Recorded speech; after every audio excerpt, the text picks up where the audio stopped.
유월절을 맞아 성지 순례차 예루살렘에 온 갈릴리 사람들 중 일부 순례자들에게서 폭동의 조짐이 보였습니다. 빌라도는 그들을 강력하게 제압하도록 명령을 내렸습니다. 무력으로 진압하는 과정에서 적지 않은 갈릴리 사람들이 희생을 당했습니다.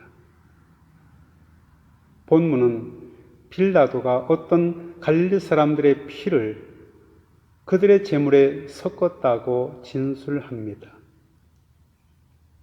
사람들이 그 소식을 예수님께 전해드렸습니다. 예수님께서 그들에게 대답하셨습니다. 그 갈릴리 사람들이 이런 변을 당했다고 해서 다른 모든 갈릴리 사람들보다 더 큰 죄인이라고 생각하느냐? 사람들은 재난의 이유를 당연히 변을 당한 이들의 죄 때문이라고 생각했습니다. 당시 유대인들은 그렇게 생각했습니다. 그것이 유대인들의 지혜 전통입니다. 그러나 예수님은 그들의 생각에 동조하지 않으셨습니다. 그들이 당한 재난은 다른 이들보다 죄가 더 많았기 때문이 아니라고 언급하시면서 이렇게 경고하십니다. 그렇지 않다. 내가 너희에게 말한다. 너희도 회개하지 않으면 모두 그렇게 망할 것이다. 사람들은 예수님의 이런 반응을 탐탁지 않게 생각했습니다. 빌라도의 난폭성을 비난하시든지 아니면 재난과 죄의 관계에 대한 자신들의 입장을 지지해 주시기를 바랐습니다. 그들은 그 재난이 죄로 인한 결과라는 주장에서 여전히 벗어나지 못하고 있었습니다. 그들의 주장에는 두 가지 의도가 담겨 있습니다. 하나는 재앙을 그 사람의 책임으로 돌리려는 것입니다. 모든 불행의 원인을 그 사람의 죄라고 여깁니다. 다른 하나는 나에게 재난이 닥치지 않았으니 다행이라고 생각합니다. 예수님께 빌라도 사건을 전하는 사람들이 바로 그런 사람들이었습니다. 예수님은 말씀을 이어가십니다. 실로암에서 탑이 무너져 치어 죽은 18사람은 어떠하냐? 예루살렘에 사는 다른 모든 사람들보다 그들이 죄를 더 많이 지었다고 생각하느냐? 실로암은 예루살렘 주민을 위한 저수지입니다. 이 저수지 근처에 예루살렘 도성을 지키는 망대가 있었습니다. 그 망대가 무너져 18명이 치어 죽었습니다. 예수님은 이 사건을 거론하시면서 빌라도에 의해 갈릴리 사람들이 살해당한 사건을 평가하신 것과 같은 말씀을 하셨습니다. 예루살렘에 사는 다른 모든 사람들보다 그들이 죄를 더 많이 지었다고 생각하느냐? 그렇지 않다. 내가 너희에게 말한다. 너희도 회개하지 않으면 모두 그렇게 망할 것이다. 그 당시에 치배적인 바리새파 사람들의 인과응보 사상에 따르면 그런 희생은 그들이 지은 어떤 특별한 죄로 인하여 초래된 벌이라고 생각했습니다. 그러나 예수님이 오늘 본문에서 말씀하시려는 것은 죄로 인해서 재앙이 임한다는 사실을 말씀하시려는 것이 아니라 오히려 죄와 재앙을 연결시킴으로써 그런 죄와 재앙으로부터 모면되었다고 여기고 자기의 삶에 안주하려는 태도를 가진 이들에 대한 강력한 경고로 하신 말씀입니다. 그런 태도는 결국 죽음의 길이기 때문입니다. 그러므로 너희도 회개하지 않으면 망할 것이라는 예수님의 말씀은 그들을 위협하려는 게 아니라 더 근원적인 생명의 세계로 영혼의 눈을 돌리라는 호소입니다.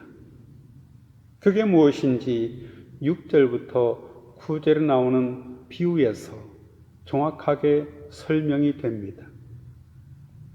예수님께서 이런 비유를 말씀하셨습니다. 어떤 사람이 자기 포도원에 무화과나무 한 그루를 심었습니다. 포도 농사가 시원찮은 탓인지 품종을 바꾸어 무화과나무를 심은 것으로 보입니다. 주인은 언제쯤 수확물을 거두게 될지 속으로 계산을 했습니다. 그는 열매가 일렀을까 해서 가보았지만 하나도 보이지 않았습니다.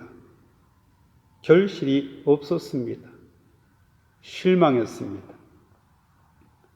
그래서 그는 포도원 지기에게 말했습니다. 주인은 포도원 지기에게 자신의 심정을 토로했던 것입니다. 이 무화과 나무에 열매가 있는지 보려고 3년이나 와 보았으나 열매를 본 적이 없다.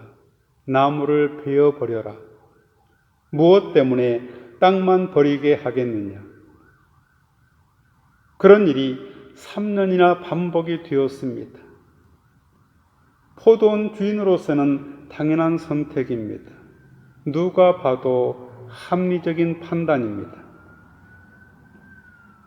그러자 포도원 지기가 대답했습니다. 포도원 지기는 주인에게 자신의 의견을 제안합니다. 주인님, 한 해만 그냥 두십시오. 그러면 그동안에 제가 그 둘레를 파고 거름을 주겠습니다. 그렇게 하면 다음 철에 열매를 맺을지도 모릅니다. 그때에 가서도 열매를 맺지 못하면 찍어버리십시오. 무화과 나무는 포도원 지기로 인해 1년간의 집행유예를 선고받았습니다. 이제 무화과 나무는 그 사이에 열매를 맺어야 합니다. 이 비유를 초기 그리스도 교회가 어떻게 받아들였을지 생각해 봅시다. 뽑히지 않기 위해서 열매를 맺는다는 게 그들에게 무슨 의미였을까요? 또 죄와 죽음이 극복되는 열매는 무엇이었을까요? 본문을 앞에 두 이야기와 연결해서 본다면 이 포도원 이야기도 역시 죄를 회개하라, 삶의 열매를 맺으라. 그렇지 않으면 저주스러운 운명에 떨어질 것이라는 말씀입니다. 이 비유와 앞에 나오는 두 재난에 대한 이야기에 관통하는 단어가 하나 있습니다. 회개입니다. 회개하면 열매를 맺으면 재난을 면하고, 회개하지 않으면 열매를 맺지 못하면 재난을 피할 수 없다는 것입니다. 그러면 회개는 무엇일까요? 열매를 맺는다는 것은 또 무엇일까요? 회개의 일반적인 의미는 자신의 잘못을 뉘우치고 앞으로는 바르게 살겠다는 결단이자 실행입니다. 이런 회개를 가장 강력하게 선포한 인물은 신약 성경에서 볼 때 세례 요한입니다. 그는 마태복음 3장 2절에서 회개하라, 천국이 가까웠다고 선포했습니다. 여기서 천국은 하나님 나라이고 회개는 하나님 나라를 향해서 돌아서라는 것입니다. 예수님도 세례 요한과 똑같은 메시지를 선포하셨습니다. 마태복음 4장 17절입니다. 회개하라, 천국이 가까이 왔느니라. 문장의 형식은 같지만 개념은 다릅니다. 세례 요한은 하나님 나라가 가까이 왔으니 그걸 맞을 준비를 서둘러 하라고 선포했습니다. 실제적인 삶의 변화가 그 준비입니다. 오고 있는 하나님 나라에 들어갈 수 있도록 합당한 열매를 맺어야 합니다. 누가복음 3장은 세례 요한이 선포한 메시지의 절박성을 훨씬 리얼하게 전합니다. 도끼가 이미 나무 뿌리 옆에 놓였습니다.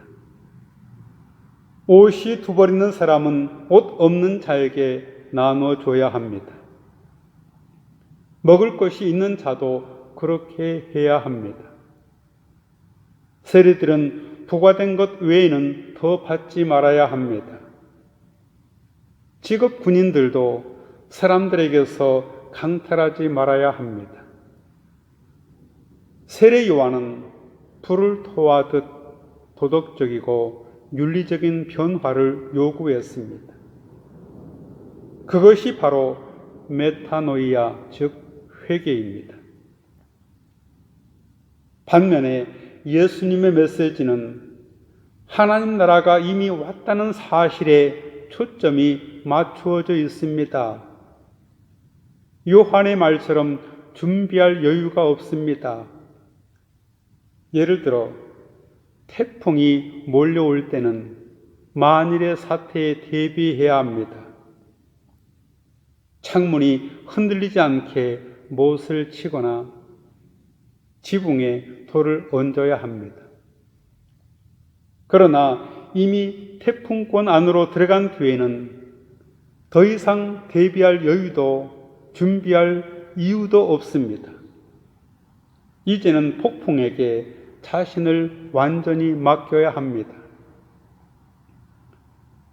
광야에서 금욕적으로 살았던 세례 요한과 달리 예수님은 세리와 죄인들과 함께 저잣거리에서 먹고 마시면서 지내신 이유가 여기에 있습니다. 중풍병자에게 네 죄 사함을 받았느니라고 말씀하신 이유도 여기에 있습니다. 예수님은 하나님 나라가 앞으로 올 테니 그걸 준비하면서 살아야 한다고 말씀하신 게 아니라 하나님 나라가 이미 왔으니 그 하나님 나라를 살아내라고 말씀하신 것입니다. 예수님의 경우 하나님 나라를 살아내는 것이 회개이며 열매를 맺는 것입니다. 그러면 하나님 나라는 뭘까요? 그걸 살아낸다는 게 실제로 무엇일까요? 그것은 하나님의 구원의 행위에 붙들려서 일상을 사는 것입니다. 하나님의 사랑과 은총에 사로잡혀 사는 삶입니다. 꼭대기가 뾰족한 교회 첨탑 위에 올라가 있다고 상상해 봅시다. 주변에 의지할 데가 전혀 없습니다. 아득하고 현기증이 날 수밖에 없습니다. 출구가 없는 방에 갇히거나 육지에서 멀리 떨어진 절의 고도로 귀양 보내진 형국입니다. 하나님 경험은 이와 같습니다. 돌아서라. 하나님 나라가 이미 우리의 일상에 왔다. 회개하지 않으면 망할 것이다. 예수님은 이렇게 해야만 생명을 얻는다고 말씀하십니다. 그 메시지를 사람들에게 선포하십니다. 많은 그리스도인들은 이런 경험과 무관한 채 교회에 다닙니다. 건전한 인격과 품성을 유지하면서 모범적으로 살아가는 것을 최선이라고 생각합니다. 말하자면 하나님의 은총과 구원에 대한 절박성이 없습니다. 그것을 느끼지 못할 정도로 우리의 영혼이 세상의 것들에게 길들여져 있습니다. 그 이유는 삶의 상투성에 떨어졌기 때문입니다. 상투성이란 늘 해서 습관이 되다시피 한 성질을 말합니다. 그러한 영혼의 상투성이야말로 죽음을 의미합니다. 일상이 과도하게 우리를 지배합니다. 여기서 메타노이아, 회개가 필요합니다. 회개하지 않으면 우리의 삶이, 우리의 일상이 망합니다. 같이 기도하겠습니다. 자비로우신 하나님, 하나님의 사랑과 은총에 사로잡혀 살아가게 하옵소서. 하나님의 구원의 행위에 붙들려 일상을 살아가게 하옵소서. 예수님의 이름으로 기도하옵나이다. 아멘.